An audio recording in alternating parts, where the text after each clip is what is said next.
table, Deputy District Attorney Mary Kerrigan Maris, Assistant District Attorney Caleb Saunders, and Detective Brian Slinger, one of the lead case agents on this case.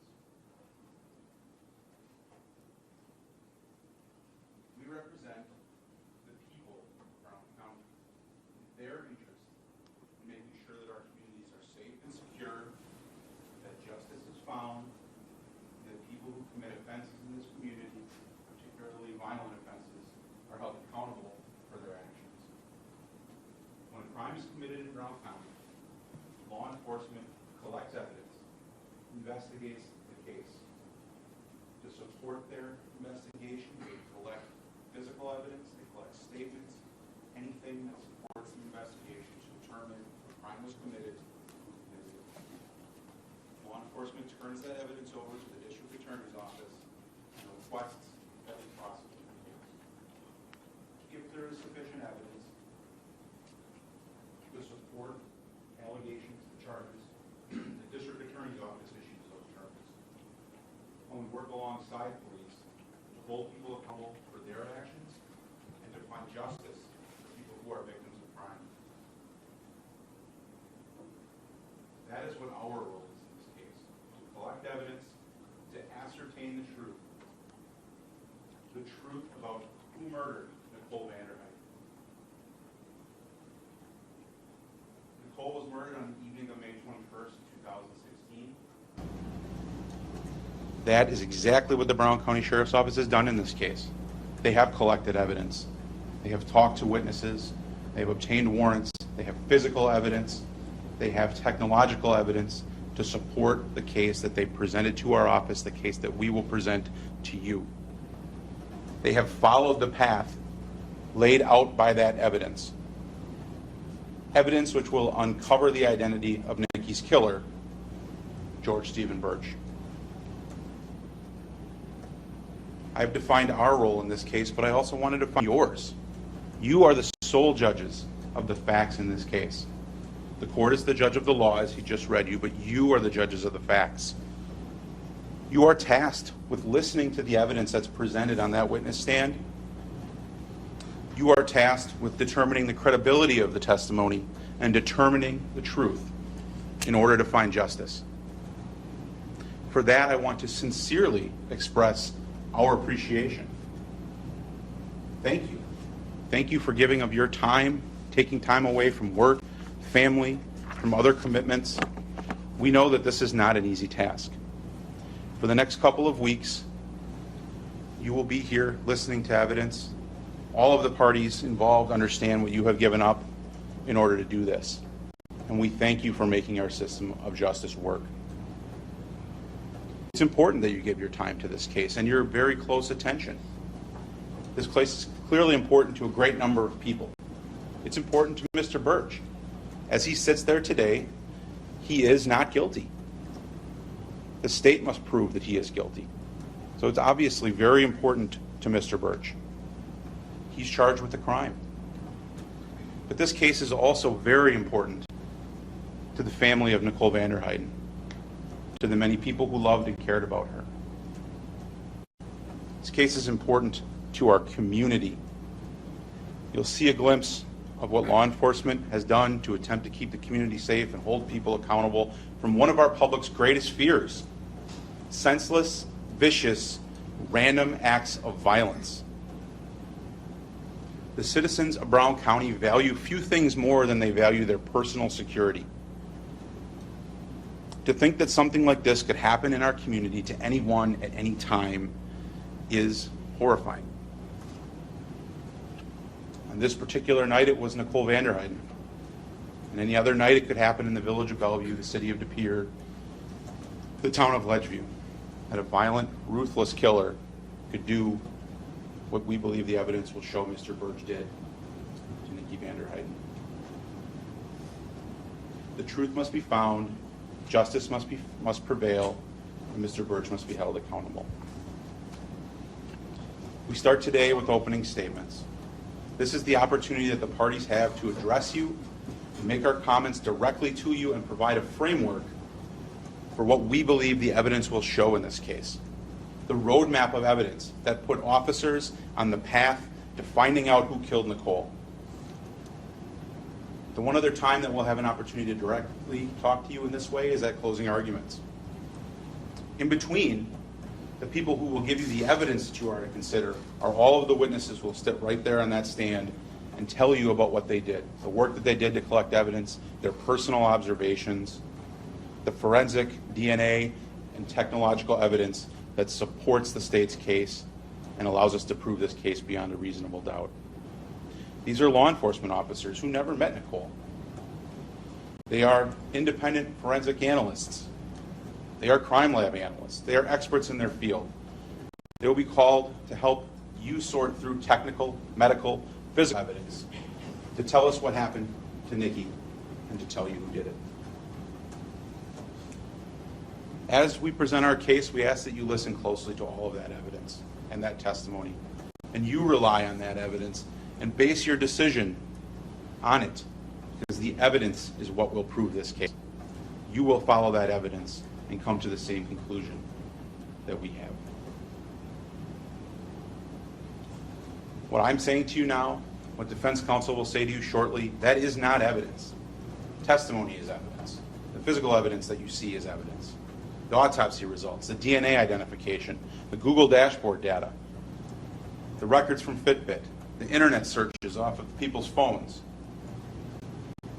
That is the evidence that will drive you. You will follow that evidence and you will find the truth. You will be the eyes and ears in this case. You will hear that evidence. You will decide what happened. You will give justice to Nicole. Nikki Vanderheiden was a 31-year-old mother of 3, a substitute school teacher, a friendly soul, a friend to many who loved her dearly. A woman with a lot of life to live, whose life was ended far too soon, for no clear reason.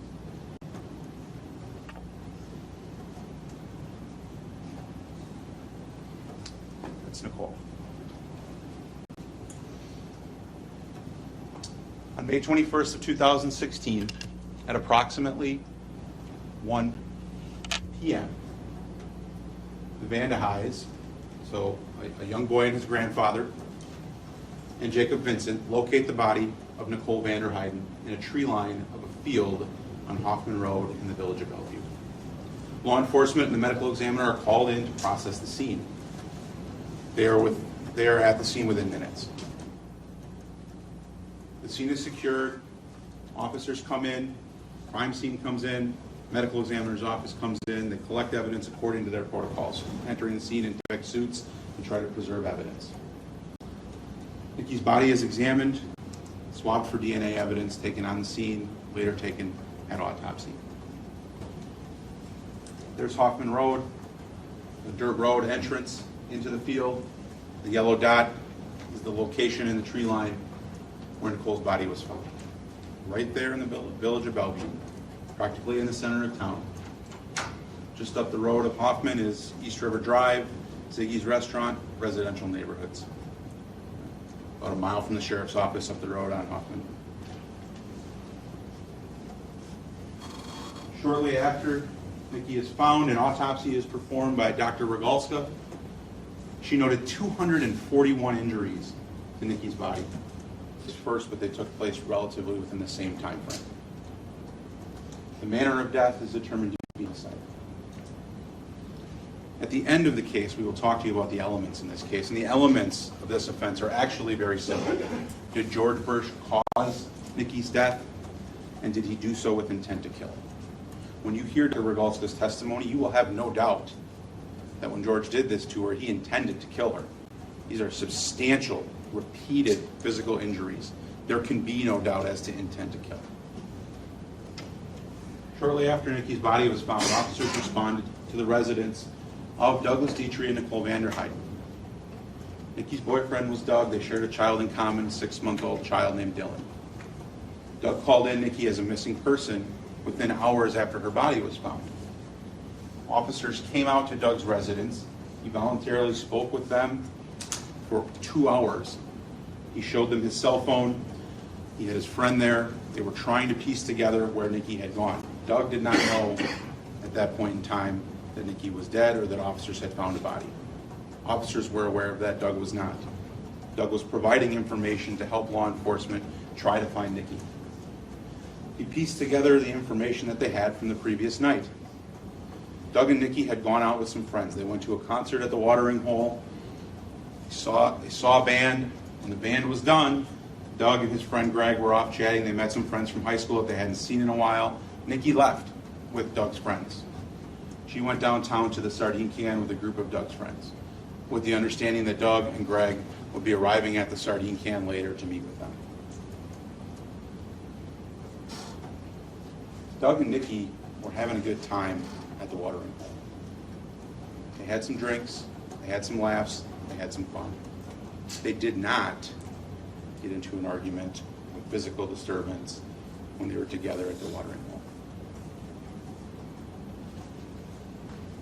When they got to the Sardine Can, it was apparent that Nikki had consumed quite a bit of alcohol that night, at least relative to what her normal practice was. Nikki had a baby 6 months earlier. She had only been out a handful of times since the birth of Dylan. She was not a regular drinker. Nikki was pretty impaired. When she got to the Sardine Can, she was dancing, she was having fun. The group of people that were with her, Doug's friends, had noticed that she probably had a little too much to drink. They were contacting Doug and Greg to find out when are they coming down to the Sardine Can to pick up Nikki, because they were deciding to leave and move on to the next place. When they called an Uber and got ready to leave, Nikki got a little combative with one of Doug's friends, who attempted to kind of corral her and bring her back. Nikki walked off down Howard Street, away from Broadway, toward the old M&I BMO Harris Bank. Aaron Kulinski attempted to go after her and bring her back. That's when Nikki got a little combative with him, and she walked off. And that was the last time that anyone who knew her saw her alive. It's about 12:30 a.m. on the morning of May 21st, 2016. Shortly thereafter, Doug and Greg arrive at the Sardine Can. They had been attempting phone contact with Nikki. They knew from some of the friends that Nikki had walked off. They drove around a little bit looking for her, actually stopped in a driveway of a friend they used to know. It wasn't their house anymore. They did not locate Nikki. They went to the Sardine Can. They asked people at the Sardine Can if they had seen her, looking for her, making attempts to call her. Nikki's phone went off. We later recovered Nikki's phone, did a forensic download of that phone. It's basically not transmitting any information a little after 12:30 a.m. that day. So Nikki's phone powered off, was not receiving calls and texts, going straight to voicemail. No opportunity to connect with her. There's the Sardine Can bar on Broadway, the near west side. The last place Nikki was seen. On the morning of May 21st, Matthew Peterson, who is the neighbor of Nikki and Doug across the street and offset a little bit, is mowing his lawn. And with his lawnmower, he hit that piece of cord, in his yard. He actually noted it, thought maybe it was a piece of the lawnmower, picked it up and tossed it onto the street. He also noted a good deal of blood on the street outside of his house. At that point in time, Saturday morning, Nikki's body had not been found. He wasn't aware that there was any thought of a homicide or a missing person. He assumed that someone had struck an animal, maybe a deer, but there was a substantial amount of blood which he noted to be fresh. He didn't report it at that time, not on May 21st. Dr. Rogalska will later opine that that cord is consistent with the ligature marks that are found on Nikki's neck. The Wisconsin State Crime Laboratory will confirm that Nikki's blood and DNA is on that cord. That is the device that is used to strangle her. In addition to Matthew Peterson, who testifies about finding the cord, there are also some individuals who will note they saw that same blood stain and set our time frame. At 5:45 a.m., Paul Neuenfeld and his friend were jogging that morning on Berkeley Road. And they noted a big pool of blood in the road, and Paul actually jumped over it. He again thought perhaps it was an animal that had been struck, but he noted that that fresh blood was in the road by 5:45 a.m. on May 21st of 2016. That is our crime scene. That is our time frame. that is actually confirmed independently by dash cam video from a young man, a high schooler, who was coming back home from a Deep Pier High School lockout. He's returning home that morning, and his mother, careful, has a dash cam from the insurance company installed in his car. And he actually is taking his path home from the high school to his home, and you can see on that, you can somewhat see the pool of blood on the side, and you can definitely see Paul and his friend jogging again at about 5:47 a.m. on Saturday morning, May 21st of 2016. Again, confirming our time frame. This is the investigation that law enforcement did to ensure that they could arrive at the truth.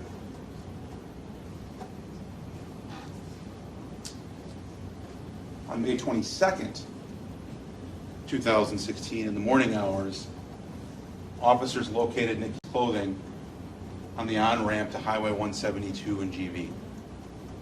The clothing she had worn the night before that had been observed on surveillance video, consistent with the clothing from descriptions of friends, pants, a black and gray striped shirt, her undershirt, her underwear, her phone, her purse, personal items, found tossed on the side of the road on 172 in GV. The blood on the shirt confirmed that it was Nikki's shirt, and again, the outer clothing blood-soaked. Her shirt, her pants, her underwear, blood-soaked. Another map. Doug and Nikki's residence, Berkeley Road in Ledgeview. Nikki's body located off of Hoffman Road in the village of Bellevue. Her clothing found at 172 in GV. As part of the investigation in this case, law enforcement officers sent a series of swabs, DNA swabs, primarily at first from Nicole's body, to the Wisconsin State Crime Laboratory. We need to identify who is the person that killed Nikki. Consistently from those swabs, they are finding what they know to be unknown male DNA. And when I say unknown, it's because officers, as part of their investigation, had obtained samples from known parties in this case. They had obtained samples from Doug Dietrich, from his friend Greg Matthew, from his friend Aaron Kolinsky, from two individuals that Nikki is seen talking to at the sardine can that night on surveillance video. These people provided DNA samples from Nicole's ex-husband, from her two male children. All of those people provided buccal swabs, standard samples to the State Crime Lab. And the State Crime Lab is consistently finding male DNA at key points on Nikki's body. And all of those individuals are excluded by the DNA testing from the lab. There is an unknown male sample on the body that the crime lab is attempting to identify. At some point in time, and the lab analyst will explain to you the complexities of DNA, but there's two main types: YSTR, or male amplified DNA, and autosomal STR, which is the DNA that you can put into a database and compare. So at some point in time, the lab actually stops looking for YSTR DNA because they've got so many samples of this unknown male, and they're trying to find a sample somewhere on Nikki's body that they can compare in a national database. That's found on Nikki's sock. On Nikki's sock, they find an autosomal DNA profile, they put it into a national database, and it comes back with a hit: George Burch. Until this point, in August, several months after her death, no one's ever heard of George Burch. He's got no involvement with this family, no involvement with Nikki, no involvement with Doug or any of his friends, no involvement with anyone in the case. Completely unknown, completely strange to this situation. So of course law enforcement is curious. Who is George Burch? Why is his DNA showing up on Nikki's sock? They look in law enforcement database and they find information about George Burch. Before I get to that, I want to talk about where was that DNA profile found. Later, officers obtain a buccal swab from George Burch, and they send it down to the lab and they compare it. They take an additional test, because that initial hit, that's just for investigative purposes. They actually take the other step of obtaining George's DNA directly from him, sending it back down to the crime lab to confirm. Underlined is the right foot sock. That is the location of the autosomal or the comparative DNA. There is a mixture of DNA on Nikki's sock. Nikki is the source of the female DNA. It is 1 in 574 trillion times more likely that the DNA on Nikki's sock is that of George Burch than it is of any other random unrelated person. 1 in 574 trillion. Okay. There are roughly 7 billion people on Earth. That's 574,000 times the Earth's population. That's how likely it is that that's George's DNA. But in addition, they used that sample from George Burch to develop a Y profile. They know what his Y profile is. And his Y profile is consistent with the DNA found in all of these locations on Nicole's body. Vaginal swabs, cervical swabs, left forearm, left wrist, right wrist, left ankle, right ankle, left neck, left posterior neck, right arm, left arm, mons pubis, left palm, chest, right fingernail clippings. Significantly, his profile is consistent with YSTR DNA found on the cord that was used to kill her. Also found on her left foot sock, the sleeves and shoulder area of her shirt. And look at the samples that are tested. They did not test every single sample from everywhere in her body. You will hear that information. Okay. Because they had found all of his DNA consistently on all of these other spots. And look at the spots they're looking for. Where would someone drag a body? Where would they grab a person? Where was she hurt? She was strangled. They looked at the neck. They looked at the forearms, the wrists, the ankles. Those are the locations that were tested because someone had to drag Nikki's body into that field. George Burch's DNA is located on all of those spots on her body where that would be done. The Brown County Sheriff's Office conducted a search for the defendant in local law enforcement databases. They located that he had some police contact relative to a vehicle fire in the city of Green Bay on June 8th of 2016. Green Bay PD conducted a forensic download of the defendant's cell phone. That forensic download yielded some very interesting results. First of all, George Burch is searching for information about this case on the internet on May 22nd, May 24th, May 25th, May 26th, June 5th, June 6th. He is consistently very curious about this case, and no other case, this case. You will also hear from Tyler Bailey of the Brown County Sheriff's Office that they obtained what is called Google dashboard data. George Burch has an Android phone, had a Gmail account associated with, which is a Google account. They're able to obtain dashboard information that can demonstrate where that phone was located at certain times using a triangulation of data that's all pretty commonly known to us. GPS data, cell phone tower locations, and then hits off of various Wi-Fi. If you pull up your smartphone and you look to see which Wi-Fi might be available in that area, it will bounce off the various options for Wi-Fi. And that might be people's homes, that might be business locations, anywhere where Wi-Fi could be located. So Google triangulates all of that data with varying degrees of accuracy, some of them very accurate to within feet. They can place the defendant's phone at a certain location.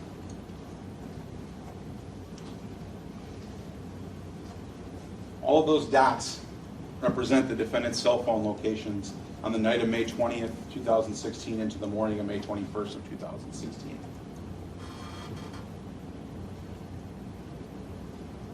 We know that Nikki was last seen at the sardine can at 12:30 a.m. or shortly after 12:30 a.m. was the last time she was seen.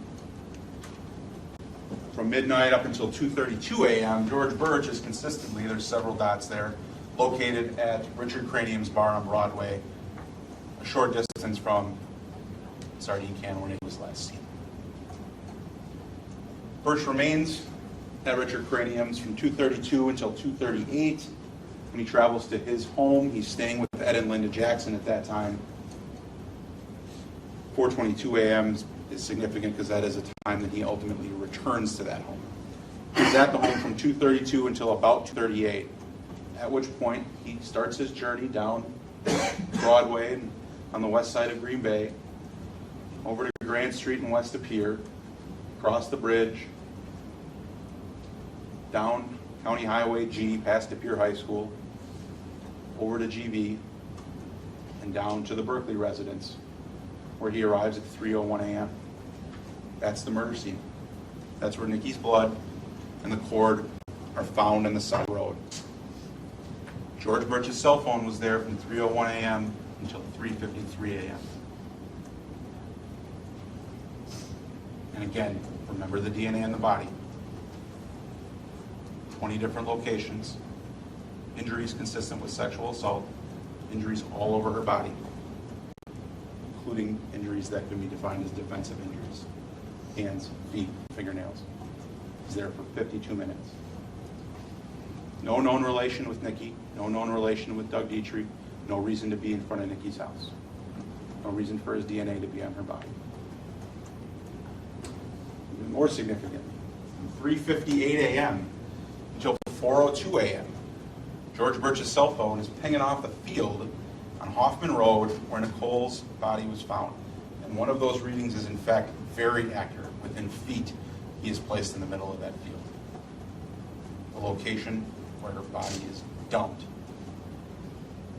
by the person who killed her. At 4:05 a.m., George Burch is at 172 in GV, the location where Nikki's clothes are found. And at 4:22 a.m., he returns home. Takes an odd route. He's not from here. He's not from town. He's from Virginia. He takes a weird route home. You can actually see the dots. Crosses 172, goes all the way over to Shawano and 41, and then circles back to his home. Eventually gets there at 4:22 a.m. And showing that he's not really familiar with the area or how to get there. 4 key locations in this case. The sardine can where he was last seen, Berkeley Road where we know Nikki was killed, Hoffman Road where we know her body was found, 172 in GV where her clothes are found. George Burch's phone is at all those locations, all within the time frame. And his DNA is all over her body. Just for point of reference, the Brown County Sheriff's Office is right there. When George drove her out to the field and came back to 172, he passed that sheriff's office coming and going. Again, he's not from here, he's from Virginia. Doesn't know that's there. The investigation in this case was not limited just to George Burch. It was wide-ranging and ongoing. Again, the officers were not aware of George Burch at all until August when they received the DNA hit. It's the first time that they ever became aware of him as part of this investigation. They worked to try to include or exclude whoever else might be involved in her murder. Naturally, they looked at the people who saw her last, the people who were closest with her. Naturally, they looked at those individuals. They did searches of residences, including the Dietrich residence, twice. They did searches of vehicles. Vehicles were sent to the Wisconsin State Crime Laboratory. We knew that Nikki's body had been transported. The primary crime scene is Berkeley Road. Her body is found on Hoffman. Somehow she had to be moved. Doug Dietrich's car was at the watering hole that entire night. He drove it there at 7 p.m. on the 20th, and it remained there until law enforcement picked it up. Doug's friend Greg, who gave him a ride home, his car was processed at the State Crime Laboratory. No evidence consistent with this case. Nikki's car was found at their home. Doug didn't have access to it. Nikki's car is equipped with another insurance company's device to determine when the car was active. Nikki's car had not been driven since Friday afternoon on the 20th. Her car didn't move. Nonetheless, that car was processed because officers saw what they thought to be a small amount of blood in that car. And in fact, when the lab processed it, there was a small amount of blood. It is not Nicole's. She was excluded. It is not Nicole's blood in that car. In fact, it did bear some similar markers consistent with having been her female child, who happens to play soccer and 10 years old. A dozen buccal swabs were taken from different individuals to try to determine who is the person whose DNA is on her body. There were DNA profiles consistent with Doug and Dylan, and again, so this is the difference between the standard DNA and the male DNA, the YSTR DNA. Father and son share the same Y DNA profile. So anywhere that Doug's DNA or DNA consistent with Doug is found on Nikki's body or her clothes, We have no way of distinguishing whether that's Doug's DNA or whether it's her 6-month-old son Dylan's DNA. There are some locations where there's DNA found, sperm fraction in cervical swabs and vaginal swabs and left-hand fingernail clippings. Those are the only 3 pieces on the body where DNA consistent with Doug or Dylan is located. The lab analyst will testify about those sperm fractions, a very small amount of sperm located. Doug and Nikki lived together. They shared a child in common. They had a romantic relationship. There's no question about that. And then DNA consistent with Doug or Dylan is found on several different of her personal effects. Her phone, her underwear, toe of a shoe, the wallet, the bra, and the tank top. DNA consistent with Doug or Dylan is located on all of those items. It's not located on any of these items. Not only are those consistent with George Burch, Doug is excluded from all of those swabs. His DNA is not on those locations on her body, despite the fact that they shared a close relationship.